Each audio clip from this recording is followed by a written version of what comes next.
A graça e a paz de nosso bendito Redentor, o nosso Senhor Jesus Cristo. Abra comigo a sua Bíblia no livro de Josué. O livro de Josué.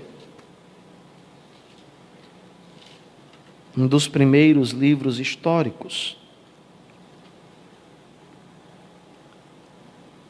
Este é, sem dúvida, amados irmãos, um dos livros mais lidos e conhecidos dentre os livros históricos.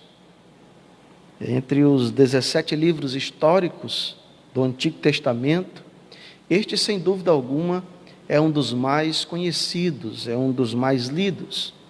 E o texto que nós refletiremos nesta noite, dentro do livro de Josué, sem sombra de dúvidas, é uma das narrativas mais conhecidas, é uma das narrativas mais lidas por nós cristãos. Inclusive, há um louvor, há um cântico evangélico muito conhecido, que nós começamos a ter um contato com ele desde a infância, para quem nasceu em um lar cujos pais são cristãos, evangélicos, certamente frequentaram os cultinhos de crianças, e já foram instruídos, ensinados e conhecem esse cântico. Vem com Josué lutar em Jericó.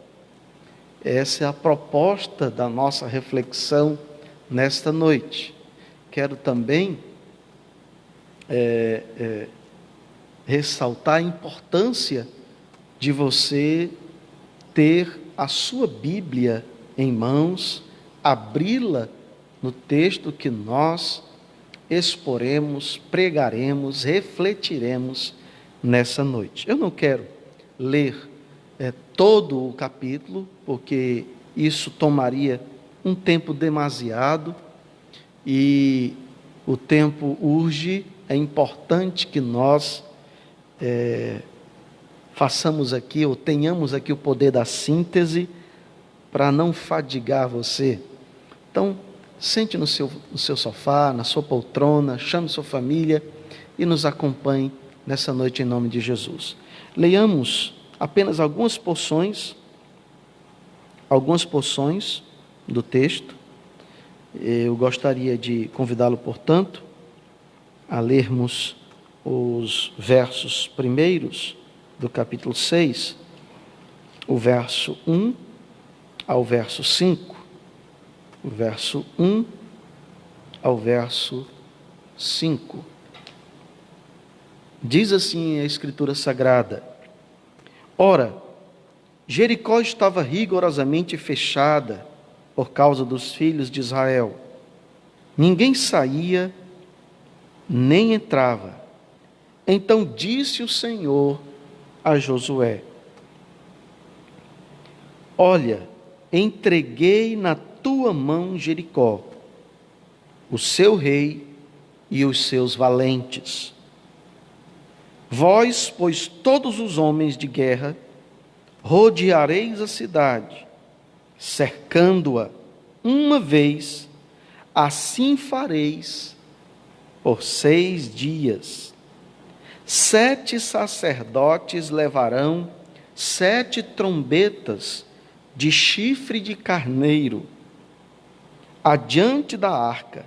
No 7º dia, rodeareis a cidade 7 vezes. E os sacerdotes tocarão as trombetas. E será que, tocando-se longamente a trombeta de chifre de carneiro, ouvindo vós o sonido dela, todo o povo gritará com grande grita, o muro da cidade então cairá abaixo, e o povo subirá nele, cada qual em frente de si. Senhor, nos ilumine nesta noite, para que a tua palavra seja ministrada com ousadia e no poder do teu Santo Espírito, na unção do teu Santo Espírito. Que a tua palavra, por meio do teu Espírito Santo, penetre nos corações, nas mentes, cativando-os ao poder da tua palavra. Nós rogamos, ó Deus, nós rogamos, ó Deus, no nome de Jesus Cristo, para o louvor da tua glória. Amém e graças a Deus. Queridos irmãos, a palavra de Deus nos revela a ocasião em que os filhos de Israel chegam à proximidade da terra que Deus lhes havia prometido, a terra que manava leite e mel. Deus instrui a Josué que envie espias, e 2 espias são enviados para espiar a terra. E eles, ao chegarem na cidade, adentram a um recinto, um prostíbulo, e encontram uma mulher, uma cafetina, chamada Raabe. O que nos é surpreendente é que esta mulher, esta cafetina, chamada Raabe, ela é alcançada pela graça de Deus. E o coração dela é transformado pelo poder do Espírito de Deus, pela graça de Deus. Deus misericordioso que alcança pecadores dos mais vis, mergulhados no lamaçal do pecado, nas profundezas da ignorância espiritual, a mão graciosa e poderosa de Deus os suscita, erguendo-os para uma nova vida, pela graça de Deus e pelo poder do Espírito Santo. E diz-nos a Sagrada Escritura que esta mulher, outrora, até então, cafetina, ela é tomada pela graça de Deus e crê, e é compelida pela fé, uma fé genuína, uma fé verdadeira ao Deus Yahvé, ao Deus de Abraão, Isaque e Jacó. Fé esta que resulta em obediência. Ela renuncia os seus deuses, ela renuncia à cultura pagã de Jericó e esconde os espias hebreus, despedindo-os logo depois. A palavra de Deus nos diz que Israel, pela mão forte, prodigiosa de Deus, atravessa o rio Jordão, que estava cheio pelas ribanceiras. A mão poderosa, a mão interventora, a mão prodigiosa de Deus, que houvera guiado Israel por 40 anos do deserto, provendo-lhes o sustento, trazendo-lhe refrigério para a alma e aquecendo os seus corações, nos revela, narrando-nos esta ocasião em que Deus, o anjo do Senhor, guiava Israel durante o dia numa coluna de nuvem e durante a noite numa coluna de fogo.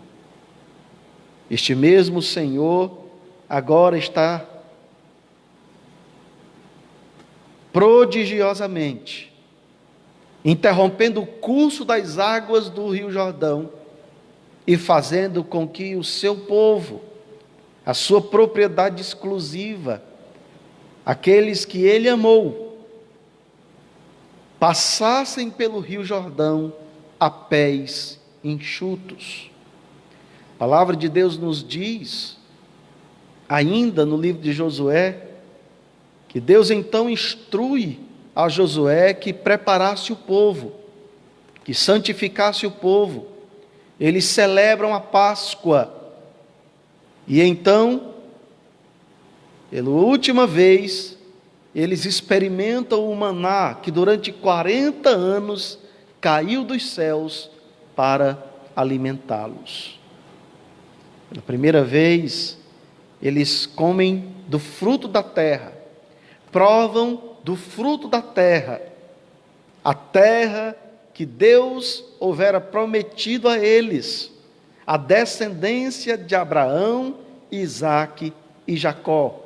Colocam a planta dos seus pés na terra que Deus prometera a Abraão, peregrinação, a terra da peregrinação de seus pais, Abraão, Isaque e Jacó, que peregrinaram por Canaã sem conquistá-la, que peregrinaram por Canaã, possuindo-a já pela fé, mas não concretamente. Agora, seus descendentes, os filhos de Israel, estavam na iminência de conquistá-la. Mas diante deles, um grande desafio. Um desafio que estava para além das suas aptidões, dos recursos que eles tinham para... Um desafio que estava para além de suas capacidades. Diante da terra de Canaã, que eles haviam de conquistar pela mão poderosa de Deus, estava a cidade de Jericó. Uma cidade fortificada, rodeada por um muro impenetrável. Cidade esta que os arqueólogos, há uns 30, 40 anos atrás, descobriram em algumas escavações naquela região, testificando assim da veracidade do relato bíblico, inclusive dando detalhes deste muro intransponível que rodeava a cidade de Jericó para protegê-los de invasões inimigas. A palavra de Deus nos diz que Israel, uma vez atravessando o Rio Jordão, vão acampar em Gilgal.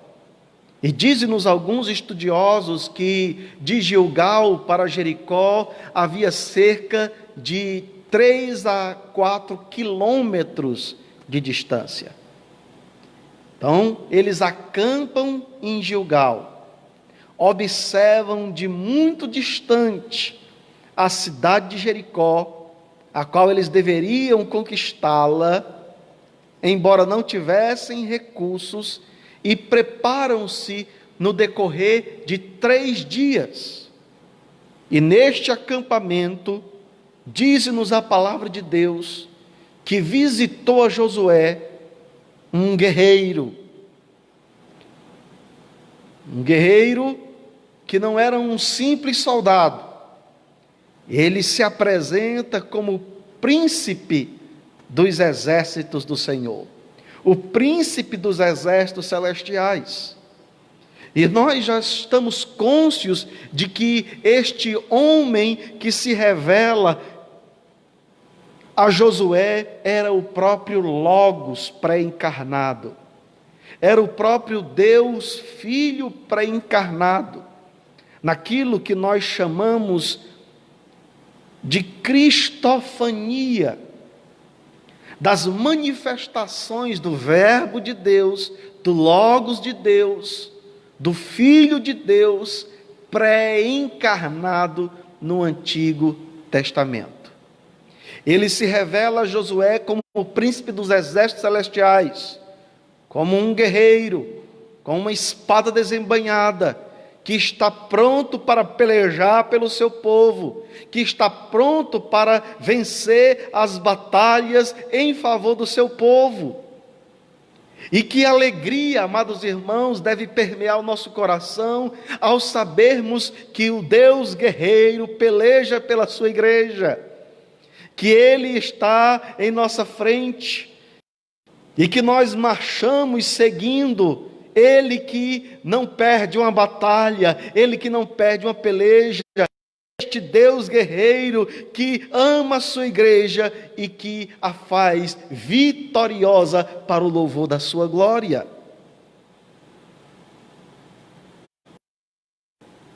E neste encontro, o encontro do Deus Filho com Josué, registrado na perícope que vai desde o verso 13 até o verso 15 do capítulo 5, o Deus Filho, o Verbo de Deus, algumas instruções para Josué. Instruções estas que Josué deveria obedecê-las fielmente, crendo nas instruções e obedecendo as diretrizes, as instruções, as ordenanças do príncipe dos exércitos do Senhor, do Logos pré-encarnado, do próprio Deus vivo, do próprio Deus que se fez carne, que é gente da nossa gente, que é gente como a gente, que é o Emanuel, que é Deus conosco, que se fez homem à nossa semelhança, e sofreu a nossa morte, levou sobre si o nosso vitupério, para que nós tivéssemos vida e vida em abundância. Ele concede instruções a Josué. E as consequências, os próximos passos da conquista de Jericó, é o conteúdo que permeia o capítulo 6. O próprio Logos pré-encarnado, o próprio Filho de Deus, revela-se, encontra Josué e lhe concede instruções, revelando-se como Deus guerreiro, que haveria de vencer esta peleja, que para os filhos de Israel seria impossível vencê-la, se não fosse a mão prodigiosa de Deus, se não fosse o Deus a favor do seu povo eleito. Mas o que impressiona nesta narrativa, no livro de Josué, é que é um texto, o capítulo 6, que ressalta dois princípios essenciais que nós devemos perceber no texto. O primeiro é o poder de Deus. Não há muralha que subsista ante ao poder de Deus. Não há rios, jordões cheios por sua ribanceira que possa subsistir, resistir à vontade soberana e poderosa de Deus. O poder de Deus está aqui revelado. Ele decide e assim se consuma. E assim se faz. Ele é o Senhor Deus Todo-Poderoso. É Ele que ergue e é Ele que abate. É Ele que exalta e é Ele que humilha. É Ele que vivifica e é Ele que mata. É Ele que constrói e é Ele que destrói. Ele é o Senhor Todo-Poderoso. Ele é Deus de Abraão, Isaque e Jacó. Ele é o grande eu sou. Ele é o arquiteto do cosmos. Ele é o arquiteto do universo. Portanto, o que seria um simples muro, simples para Deus, mas não para os filhos de Israel. Há um segundo princípio também que nós encontramos nesta porção do livro de Josué. É a fé verdadeira, a explicitação da fé verdadeira. Aqui nós encontramos de modo muito claro em que consiste a fé verdadeira. A fé verdadeira é aquela que resulta em obediência. É aquela que nos conduz a obedecer a palavra de Deus. Há uma confiança inabalável, uma confiança diante do absurdo, diante do impossível, diante do imponderável. E esta fé no absurdo conduz o povo de Deus, conduz a Josué a obedecer fielmente às instruções divinas, a obedecer fielmente às instruções de Deus e sair vitorioso para a glória e louvor do nome do Senhor. No entanto, amados irmãos, a palavra de Deus nos diz que as instruções divinas foram claras para Josué. Ele devia tomar 7 sacerdotes, e estes, por sua vez, deveriam levar consigo 7 trombetas, que nós não devemos comparar com as trombetas modernas. Eram uma espécie de trombeta feita com chifres de carneiro.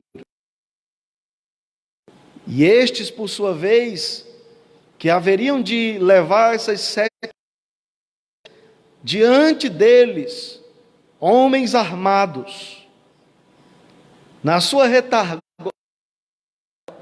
outros sacerdotes que haveriam de conduzir a arca do concerto, símbolo da presença de Deus.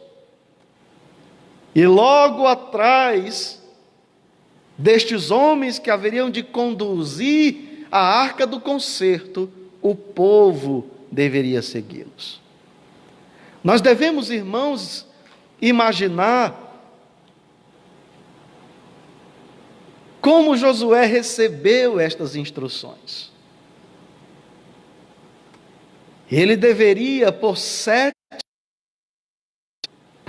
dias, rodear a cidade de Jericó, com o povo em silêncio, sem nenhum grito, sem nenhuma palavra, sem nenhum sussurro.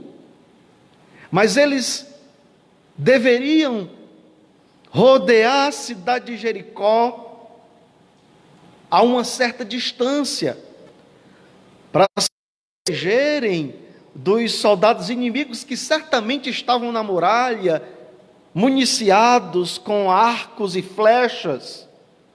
E, portanto, os filhos de Israel deveriam cercar a cidade com uma certa distância, uma distância que impossibilitasse dos soldados alvejá-los. No entanto, no 7º dia, eles deveriam rodear a cidade 7 vezes. E na 7ª vez, as trombetas sendo tocadas, e o povo em um grande alarido, em um grande grito, deveriam bradar altissonantemente, gritar intensamente, e as muralhas haveriam de cair por terra. Eu fico imaginando, queridos irmãos, os cidadãos de Jericó, que no decorrer de uma semana viram esta estratégia, este método estranho sendo executado dia após dia. Eu fico imaginando, amados, que certamente eles caçoaram dos filhos de Israel. Certamente alguns disseram: eles estão doidos. Como pretendem conquistar nossa cidade tocando trombetas, tocando chifres de carneiros e gritando e rodeando a nossa cidade. Amados irmãos, certamente nós devemos paralelo com o Novo Testamento. Quando o apóstolo São Paulo, escrevendo a primeira carta aos Coríntios, no capítulo 1, a partir do versículo 18, diz que Deus tornou as coisas sábias deste mundo como que loucas, para confundir os sábios, os poderosos, os entendidos.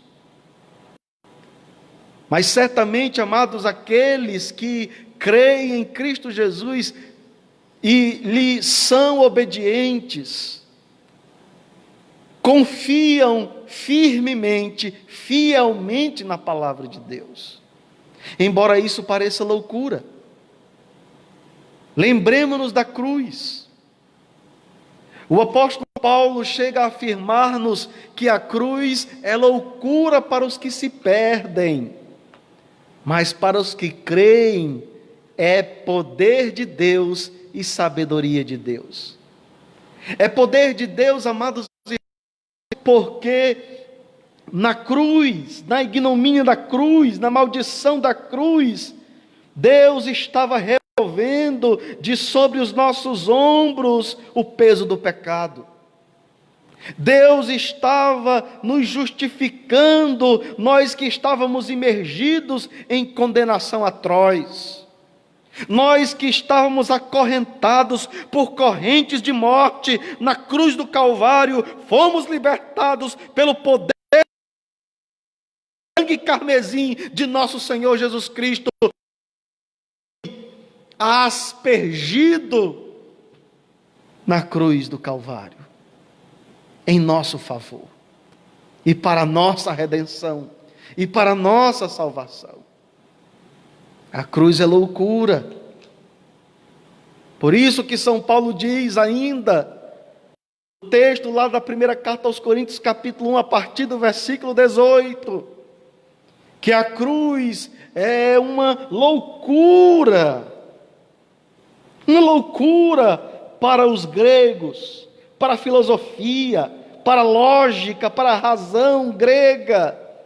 É um escândalo para os judeus, é um escândalo para a religião, é um escândalo para a justiça baseada nos méritos humanos, nos esforços humanos. No entanto, a cruz revela-nos, diz Paulo, o poder de Deus, a sabedoria de Deus. E então Cristo tornou-se para nós, verso 30 do capítulo 1 da carta, a primeira de Paulo aos Coríntios. Cristo se tornou para nós sabedoria, justiça, redenção e santificação. Ele é a nossa redenção, porque nele nós fomos libertos. Ele é a nossa justiça, porque nele nós somos justificados. Ele é a nossa santificação, porque dele nós fomos separados da condenação do mundo para uma nova vida em Cristo Jesus, para uma nova vida pelo poder do Evangelho. Imagine comigo, meu irmão, minha irmã, os filhos de Israel rodeando a cidade de Jericó e sendo interpretados como loucos, chifres de carneiros, e rodeando a cidade, e no 7º dia gritando. Meus amados irmãos, a palavra de Deus nos dizem que as muralhas de Jericó no 7º dia caíram por terra. Mas uma coisa, amados irmãos, nós devemos nos indagar no âmbito desse texto. Se essa porção ressalta sobretudo o poder de Deus e a fé verdadeira, quais lições nós podemos extrair desse texto? ensina-nos sobretudo acerca da fé genuína, da fé verdadeira.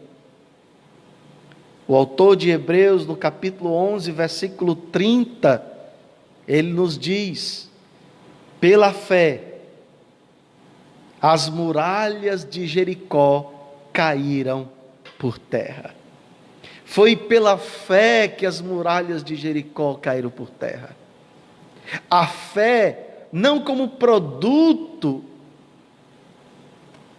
da engenhosidade da espiritualidade de Israel, mas a fé como dádiva divina que lhes fora concedida pelo próprio Deus, todo-poderoso, todo-gracioso, todo amor na eternidade e os escolheu para serem povo de propriedade exclusiva e santos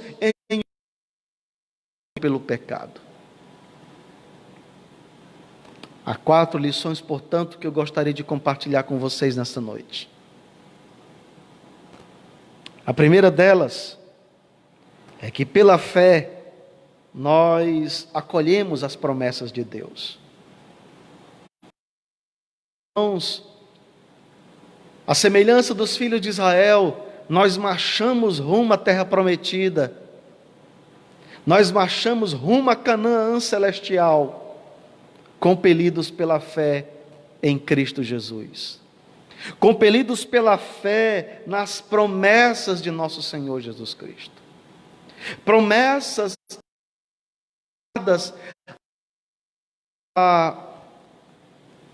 a quietudes e bem-aventuranças terrenas, mas a bem-aventurança eterna, de um gozo que nos está preparado para nós, além dessa existência falível, corrupta e efêmera.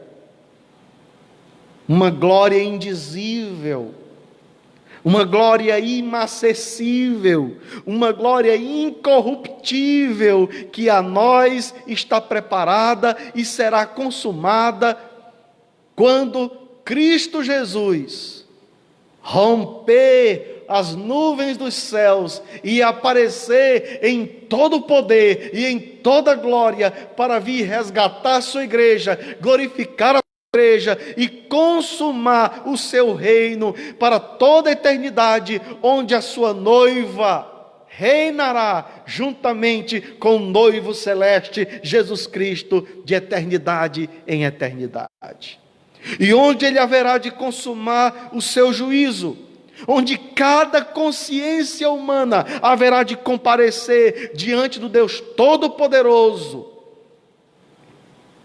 diante do Deus que tudo vê, para prestar contas até mesmo das palavras ociosas que foram proferidas pelos seus lábios.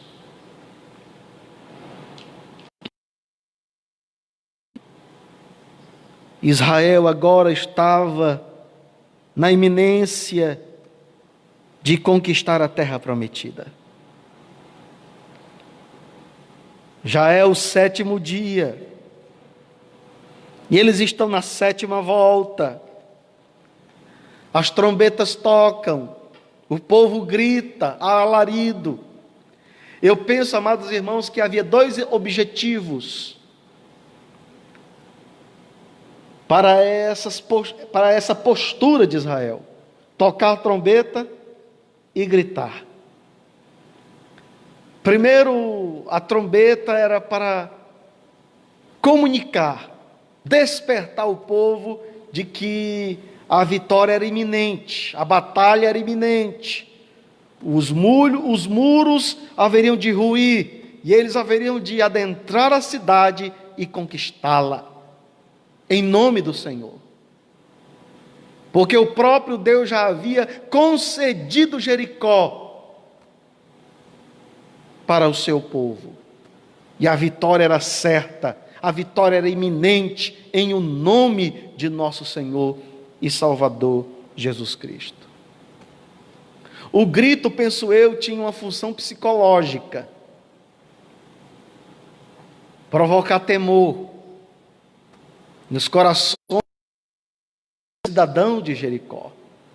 E certamente promoveu esse temor, amados irmãos. No 7º dia, as muralhas caíram por terra, e Israel avançou para a conquista e a vitória sobre a cidade de Jericó. Amados irmãos, à luz do Novo Testamento, nós somos cônscios de que há toda uma tipologia envolvida na conquista de Jericó. Há toda uma tipologia envolvida na peregrinação de Israel desde o Egito, pelo deserto, a Canaã, até a chegada à terra prometida.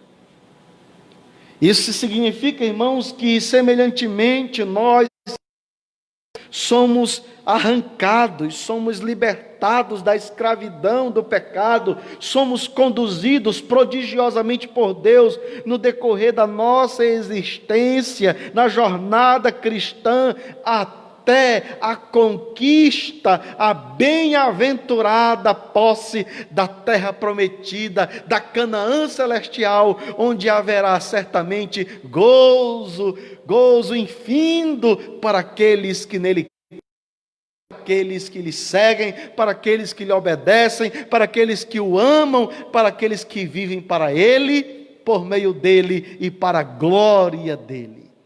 Aleluia! Glórias ao nome de Jesus. Mas há uma segunda lição que nós encontramos nesse texto.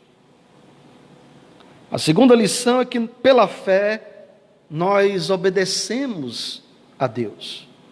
Amados irmãos, não há obediência que não seja compelida pela fé. A palavra de Deus nos diz nesse texto do capítulo 6, que assim como o Filho de Deus, o Deus vivo, instruiu a Josué, e este instruiu por sua vez ao povo, eles obedeceram fielmente a palavra de Deus. E não há obediência compelida pela fé.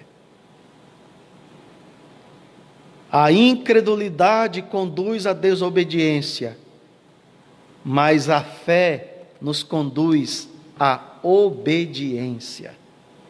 O apóstolo São Paulo, na carta que ele escreveu aos Romanos, ele fala-nos da relação entre fé e obediência. No versículo 5 do capítulo 1, ele diz: por intermédio de quem viemos a receber graça e apostolado por amor do seu nome, para a obediência por fé entre todos. É pela fé que nós obedecemos a Deus.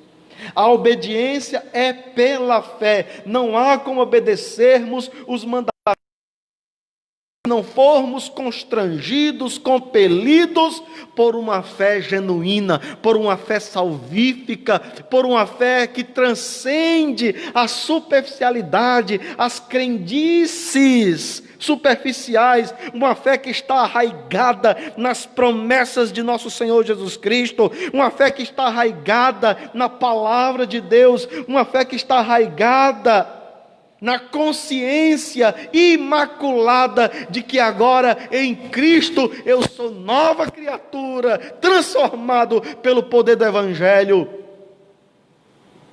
Esta é a fé verdadeira. Não anda por vista. Você já imaginou, irmãos, se Israel fosse compelido por vista, eles só tinham conseguido enxergar as muralhas intransponíveis. Certamente, meu irmão, tenha desafios para além das suas forças, desafios para além da sua capacidade, muralhas, impedimentos que surgem entre você e uma vida cristã mais autêntica, entre você e uma vida cristã mais genuína, entre você e uma vida mais plena com Deus, entre você e um testemunho mais intenso, mais fervoroso, entre você e uma vida mais piedosa.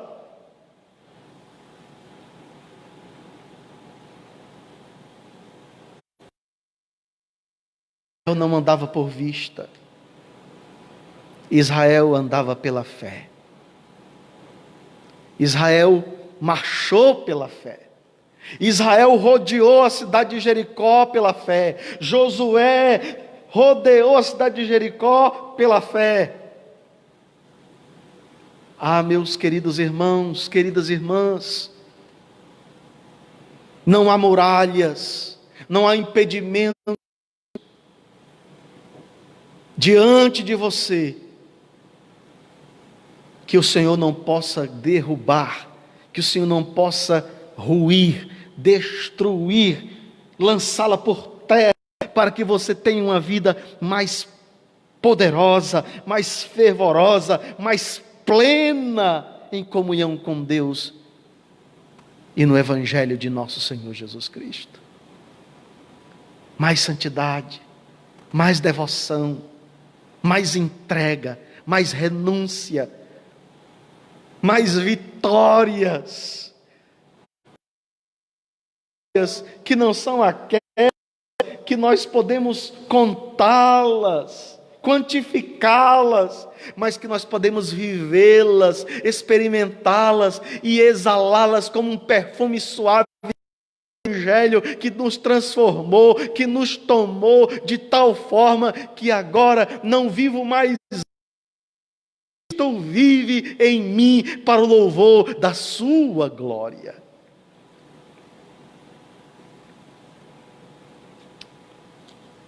Há uma terceira lição que encontramos nesse texto. Pela fé nós devemos consagrar as primícias das nossas conquistas a Deus. A palavra de Deus nos diz, irmãos, principalmente nos versos 17, 18 e 19, que Deus havia instruído a Josué, e este instruído ao povo, que ao entrarem na cidade, deviam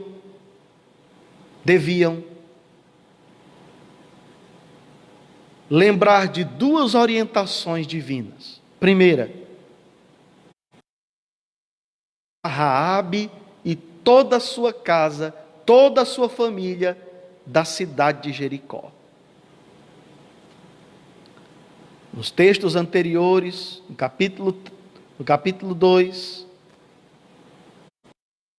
diz que um fio de escarlata deveria ser colocado como sinal na casa de Raabe. E assim os dois espias, ao entrar na cidade, eles procuraram logo tirar Raabe e toda a sua família de Jericó, que estava consagrada à condenação, consagrada ao juízo divino. E a segunda orientação era que nenhum filho de Israel, ao entrar na cidade, deveria tomar nenhum dos bens, nenhum dos tesouros, nenhum dos despojos daquela batalha. Porque aquela cidade estava consagrada ao Senhor. Francis Schaeffer, comentando, diz que o termo aqui consagrado ou condenado, que aparece no verso 17, quando diz, porém esta cidade está condenada, ele diz que o termo aí é consagrado. Ou seja, esta cidade estava consagrada ao juízo de Deus. Os filhos de Israel deveriam consumar o juízo de Deus. Os filhos de Israel são, nesse instante, instrumentos do juízo de Deus contra uma sociedade ímpia que insistentemente viveu para viveu para insultar a santidade de Deus, para insultar a misericórdia de Deus, a bondade de Deus. Agora, Deus estava trazendo juízo. Mas há uma quarta lição, amados, que eu não posso compartilhar com você sem antes dizer que nós também precisamos consagrar as primícias das nossas conquistas para Deus. Nós vivemos, amados irmãos, em um contexto em que muitos têm tentado macular o princípio do dízimo, o princípio das ofertas. No entanto, irmãos, este princípio permeia tanto o Antigo como o Novo Testamento. Esse texto nos revela que nós não podemos tomar posse, não podemos usufruir daquilo que é consagrado para Deus. A cidade de Jericó, irmãos, é a primeira das cidades de Canaã. E como ela é a primeira, a primícia, os despojos deveriam ser consagrados para Deus. Nós vamos ver no capítulo 7, portanto, na próxima doutrina, as consequências de desobedecer a esta instrução divina. Mas a última lição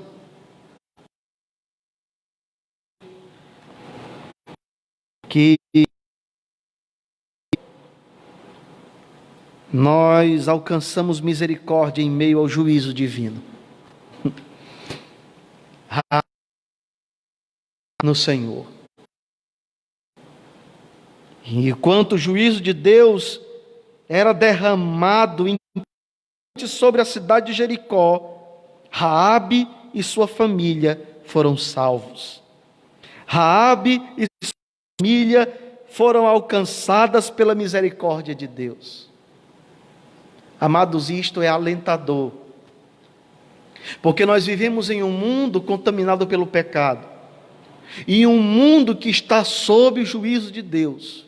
Mas mesmo sob o juízo de Deus, a misericórdia do Senhor tem nos alcançado.